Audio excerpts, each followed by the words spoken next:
going to be like our intro video. Intro plus we'll do a little bit of chit chat by the beach. We've been married for over a year now.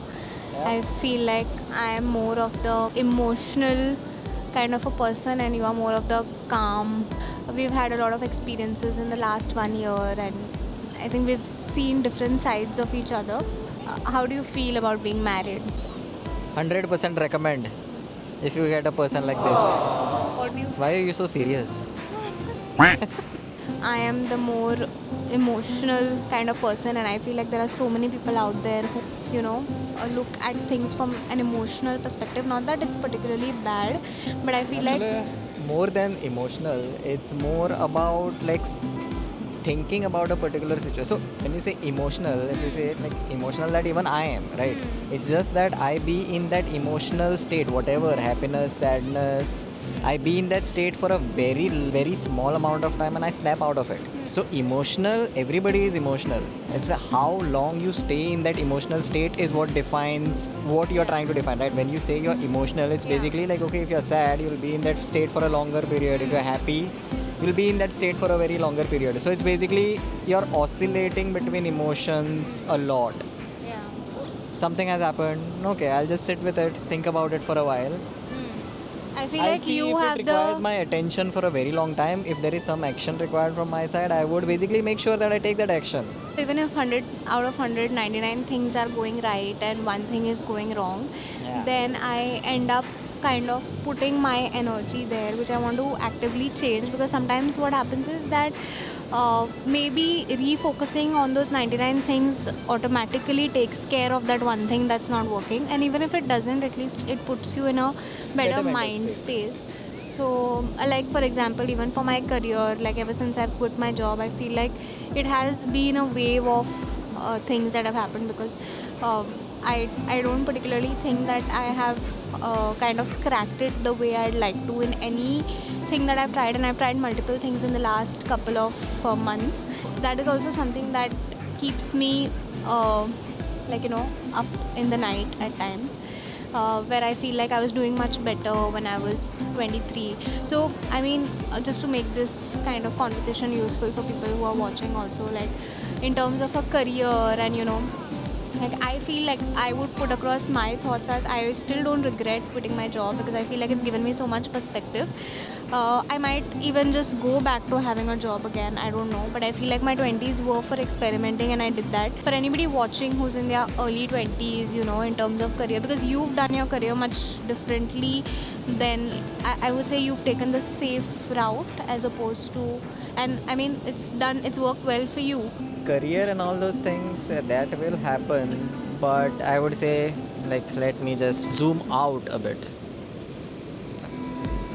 Here we are sitting at the beach. The beginning of the career, I would say, like, I was someone who would take life very seriously. Like, I would think a lot about, okay, like, there's a lot to be done, a lot to be figured out and all that. But over time, like, as I've grown through my career, what I've also realized that, like, all of these things are basically superficial. We worry about like some random thing. I've reached a point where I value slow time, going for a walk, beach. Of course, like, I have not figured it out, I'm also figuring it out, but while I'm figuring it out, I'm also just enjoying the process. I'm just making sure that I don't lose touch of the simple things in life. So don't stress much on it. At the beginning of the career, it will feel tough because you're starting from zero.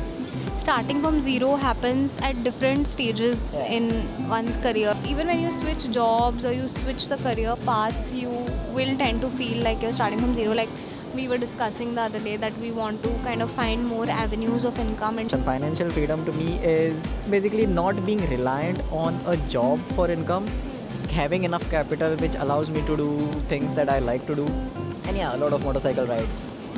the other thing I feel is like has been sort of a priority for us is being around family. Oh yeah.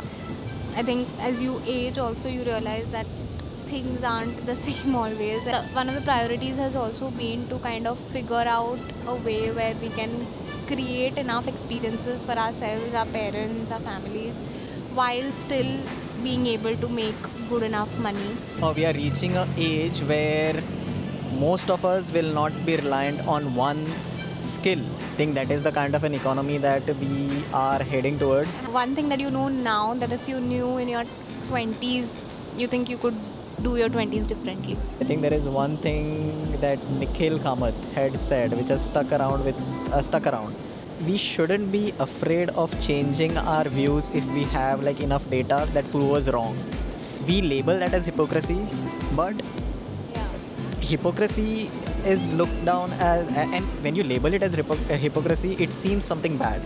But don't be afraid to change your views, change your opinions when you know that. Okay, so that is one thing where, okay, like if I have a, like I think I've changed my views so many times over the course of like last 10 years. As you see more of life, you're going to see a broader set of experiences, situations which are going to change your view about a lot of things. I mean, don't My views on spirituality and how I perceived God as a child. I was a much more God fearing kind of a person, and as I grew and I had my own experiences, and like the way I communicate with God changed a lot.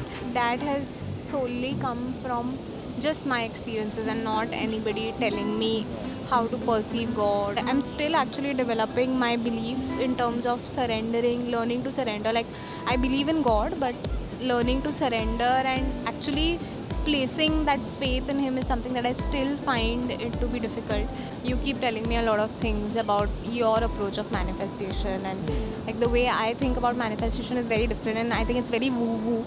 And we both have a good mix, like, because I'm on the more whimsy side of things and you're on the more practical side of things when it comes to manifestation. If I want to become like a massive content creator or whatever, and you always have this I mean, I'm just, of course you'll be able to frame it better, but I think like you always tell me that, you know, basically taking that inspired action towards it, living in the end where I'm thinking ki, oh, I've already made it, like, you know, what would your routine be if you were, you know, there are certain times what happens is like it's very difficult. Like for me right now, when I'm sitting at 10k followers, I am unable to imagine myself having 1 million followers. It is just the way it is, right?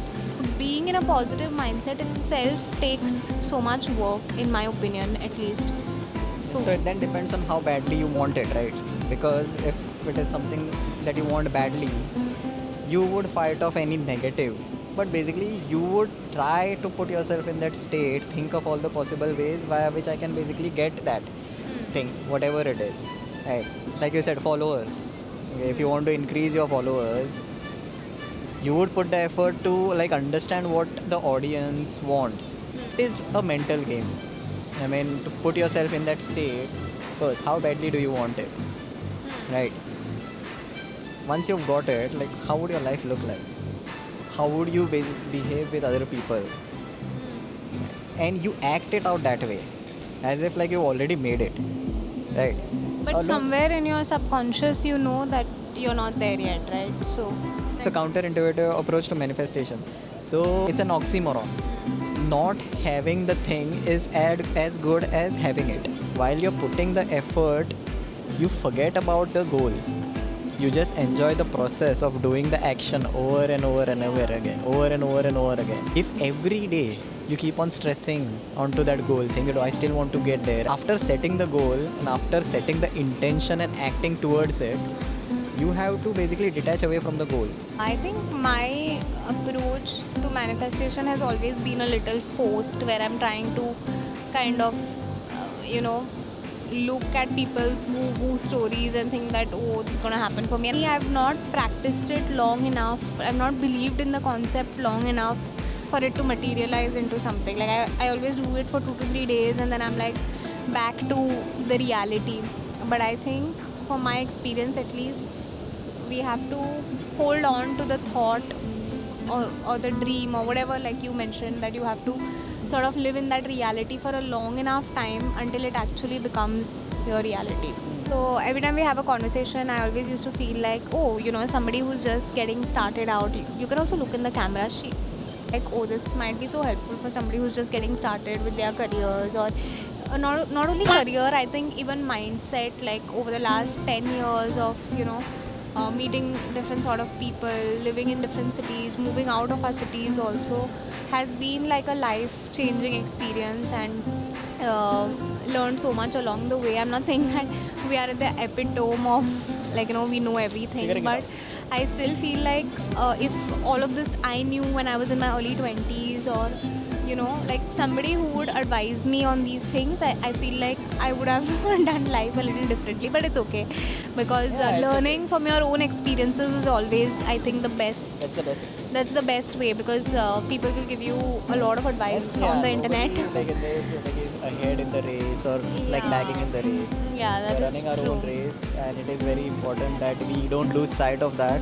Like, I'm also going to turn 30 this year, and I feel like I've tried so many things in my 20s. Like in terms of my career, also I've tried so many things. I've tried not to stay stagnant in one place, and meeting and interacting with people has also given me that, I feel, a sort of a different perspective on life.